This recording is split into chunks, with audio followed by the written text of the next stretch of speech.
Billionaire entrepreneur and Phones For You founder John Caudwell was inundated when he offered free mentoring to help selected LinkedIn followers with their biggest business challenges. Mentees agreed to have their sessions recorded and shared so that others could also benefit. Transitioning to this new private equity house, you envisage two things. One is that they'll want a different management structure, and two is that you want to work towards a complete exit for yourself. In a nutshell, yeah. Yeah. And so what was your question about today then? My question was, as part of that process, I'm recruiting my successor into the business. We're kicking off that process now. So that individual, he or she, we anticipate coming on board in the early part of 2026. So my specific question is, how do I, as a guy who's been building the business, shaped the business, transition to the new team? So two things: how do you maintain the pace that you've built up in the business, which is quite significant, but also give that new person the space to own the mission? Well, there's a question on that first, Paul, and it sounds as though you've already given me the answer to it, but if you got the wrong person, there's no jeopardy to you personally, is there? Not from a cash point of view, necessarily, but for me, this is a journey that I've been on since 2008. Jeopardy is one of pride, not one of money. Yeah, I'm very passionate about it. I mean, we look after people, we look after athletes, we look after people who've got chronic injuries, acute injuries, subacute, post-op rehab. I've been in medical devices all my life. So it actually is quite important that you get the right person. I'm just trying to establish that because, you know, the difference between getting a mediocre person and the right person is almost a lifetime's work. I spent my whole life putting new MDs in, getting rid of MDs that didn't perform. And I used every motivation in the book that you could possibly think of to try and get that right. All the way from micromanagement in the early days, lots of carrot and lots of stick. I put wealth creation schemes in for them. But really, what I was in was an incredibly commercial atmosphere, which was really aggressive. And very few people could measure up to what I needed. So I had to micromanage them right in the early days to make sure the thinking was right.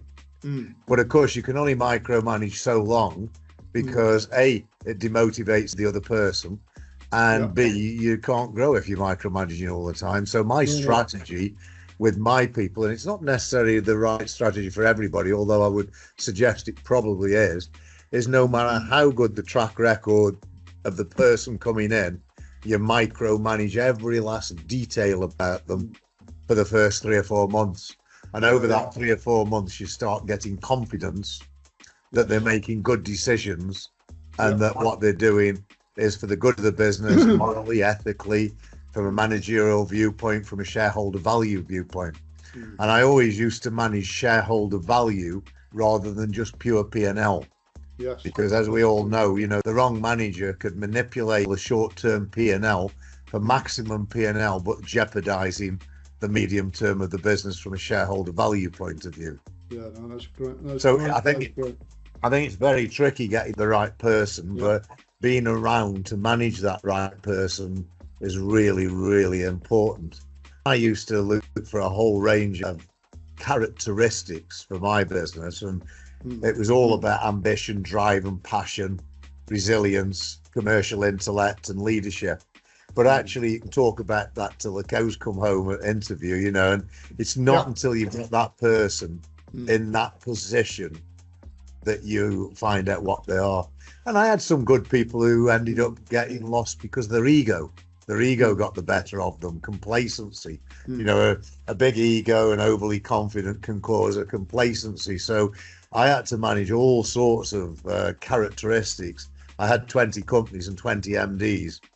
And trying to get them all to the right level of performance was like a Rubik's cube that you're doing blindfolded almost. But like three-dimensional chess.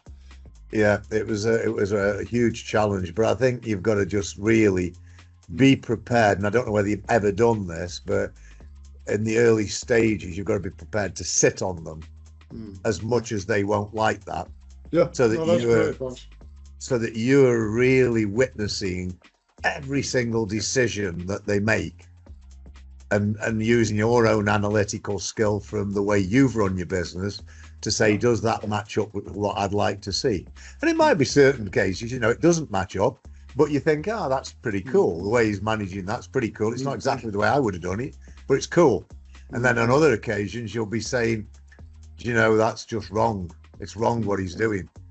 And then you have to get to the point where you are managing them, correcting them, almost tutoring them to be what you want them to be. And the right person will take that on, or they'll get fed up of it and go. So it's a tough thing. Part of why I want to continue this transition is that I want to safeguard this kind of business that we've created. I used to use an analogy for my people, and it's pretty much the same for most businesses. I used to say to them, look, I want the guy that's going in a rowing boat that can row like fury across the Atlantic, spring a leak halfway across, be bailing the boat out whilst they're still rowing to get to the other side as quickly as possible. And when they get to the other side, they've got a plan to build the QE2. Yeah. And it really is about growing a business quickly, is really about all of those things. It's about going like fury, bailing out the problems that you get en route, whilst building a structure for huge improvement in the future. But you tell people those analogies and they don't really understand it or get it. So I think the fact is, you're not going to know what you've got, no matter what CV you got, no matter how good it is, no matter how successful they look as though they've been. Yeah. In a lot of cases, they'll have been pond skaters. Do you know what a pond skater is? No. It's one of those insects that lands on your pond and makes not a single ripple, but looks very good. It's floating on the top. And what you get with a lot of chief executives is the pond skaters, they've moved into a successful business that's riding on the surf of a wave, and they've made no ripples, they've done nothing wrong, they've done nothing right, they've not really made any significant improvement in the business, but the business has gone. And that's another analogy, they were surfers. And if you, as a surfer, if you can get a bit of balance on the board and catch the right wave, you can look like genius. But if the waves are no good, you just sink to the bottom. You've got to find them. You've got to find the waves or create the waves. So, you have got a challenge with that, but of course it's doable. And I did it for 20 years, but I was a hands-on manager the entire period, a hands-on manager of sometimes of the subordinates, but definitely of the MDs all the way through. I was very close to them and really coaching them the entire time. Yeah. But you've got a better year to coach your guy and hope that you've got the right person. We've learned, hopefully we don't make a mistake, but if we do make a mistake, we act fast. That's right. We're not going to hang around. What you'll find, unless you're very, very lucky, is it's going to be a challenge. But the goal for you is endless, isn't it? Handing over the company to somebody who's going to grow it, and you can continue to be proud of the company that you founded and see it prosper, which is what we all want to do when we sell out or give a company to somebody to run. We want it to be successful. You wanted to know how to add value to the group as a non-executive director. Yeah. I would say that you're just your natural expertise as a founder of the business. You'll be able to add value just by keeping an eye on that managing director, making sure that there's no balance sheet holes, that the management team don't start massaging the numbers, doing all sorts of things that some of these teams do, making sure that the decisions that they make for the business are in the long-term shareholder value and not just the short-term P&L and maybe then their short-term glory. And I think that's the way you add value. Add value by almost being a policeman's a bit too strong, perhaps, but for looking for what they might be doing wrong, rather than praising them for what they're doing right. Yeah. Asking the tough questions every month. Yeah, exactly. Got it. That's really helpful. Well, good luck, Paul, and I wish you all the best. I hope everything goes well, and let me know in the future how you're doing. Cheers, John. Thank you. Bye.